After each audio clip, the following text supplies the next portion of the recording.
பிரம்மாவினுடைய படைப்பு காலத்திலே ஒரு முறை அவர் வாயிலிருந்து சர்க்கரை வடிவிலான ஒரு வாயு தோன்றியது.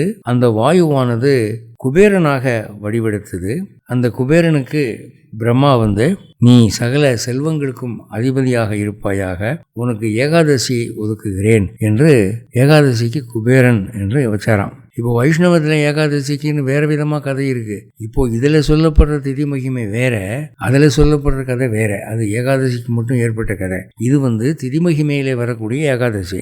இதுக்கு என்ன சொல்றாரு, ஏகாதசி அன்னைக்கு இந்த குபேரனுக்கு என்ன பண்ணணுமா, நெருப்பிலே சமைக்கப்படாத பதார்த்தங்கள் அதை தான் வைக்கணும் அப்படின்றார். அதாவது இயற்கையிலேயே மரங்கள்ல உருவான பழங்கள் இருக்கு இல்லையா, அந்த மாதிரி பொருள்கள் தான் குபேரனுக்கு பிடிக்குமா. குக்குடு ஃபுட்டு பிடிக்காதான். அதனால சமைக்கப்படாத உணவு தான் வைக்கணும். அப்படி வச்சிங்கன்னா உங்க பாவங்கள்லாம் போகும், செல்வங்கள் சேரும் அப்படின்னு சொல்றார்.